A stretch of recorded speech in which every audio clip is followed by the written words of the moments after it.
নাহমাদুহু ওয়া নুসাল্লি আলা রাসূলিহিল কারীম আম্মা বাদ। জনাব তারেক রহমান সাহেব জামায়াতে ইসলামীর সমালোচনা করতে যেয়ে নিজের অজান্তেই তাদের প্রশংসা করে ফেললেন।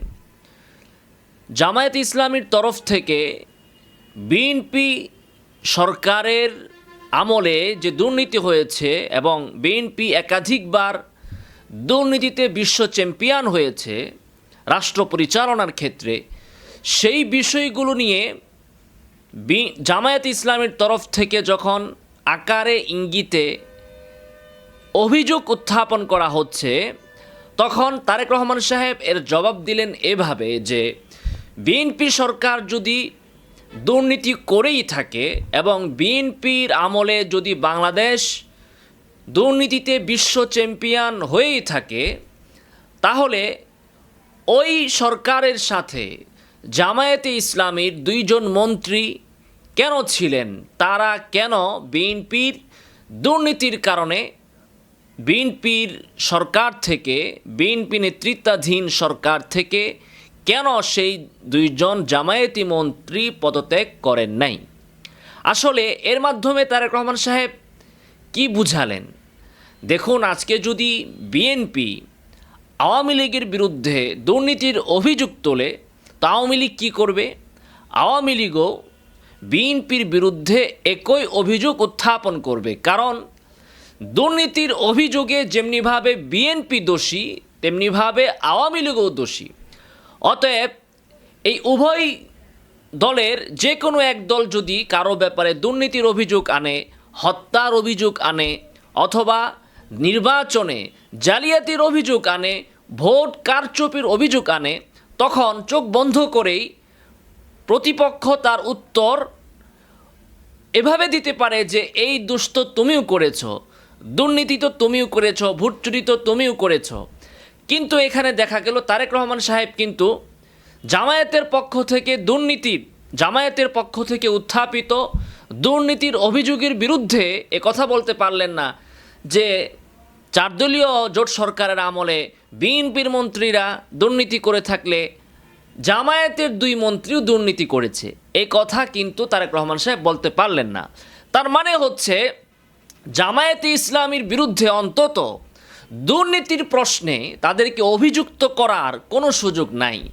এজন্য তারেক রহমান সাহেব এখন কোনো উপায় না দেখে তিনি বললেন যে ঠিক আছে, যদি আমরা দুর্নীতিগ্রস্ত হয়েই থাকি তাহলে আমাদের সাথে তোমরা ছিলা কেন, তোমরা পদত্যাগ কেন করলে না?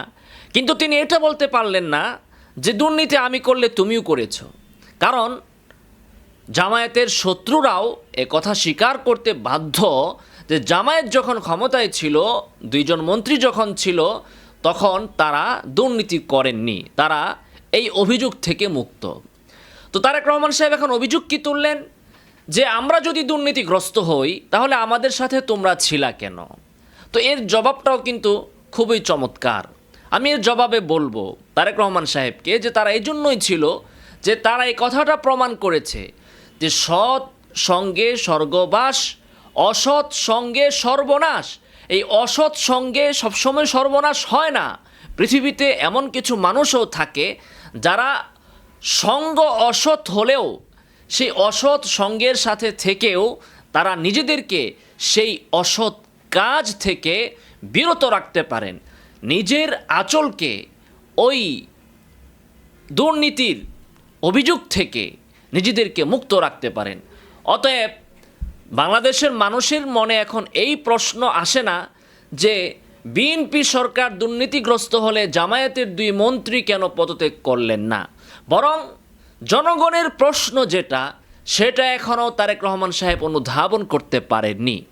জনগণের প্রশ্ন হচ্ছে এটা, বা জনগণের মনের কথা হচ্ছে এটা, যে বিএনপি হাওয়া ভবনের নামে এবং 2001 সাল থেকে 6 সাল পর্যন্ত যে দুর্নীতি করেছে বিএনপির মন্ত্রীরা, সেটার জন্য বিএনপি ক্ষমা প্রার্থনা করবে কিনা, সেটার জন্য বিএনপি অনুশোচনা বোধ করে কিনা, সেটার জন্য বিএনপি নিজের মুহাসাবা বা আত্মসমালোচনা করে কিনা যে এই যে বিগত 16 বছর আমরা মায়ের উপর ছিলাম, এই যে আমাদের উপর ধকল গেল আমাদের ভুলের কারণে, আমাদের অপরাধের কারণে, যে জনগণ ভোট দিয়ে আমাদেরকে সরকারে পাঠিয়েছিল ঠিক, কিন্তু আমরা সেই জায়গায় যে জনগণের মনের কথা বুঝতে পারিনি, বরং আমরা সেখানে জনগণের সাথে প্রতারণা করেছি।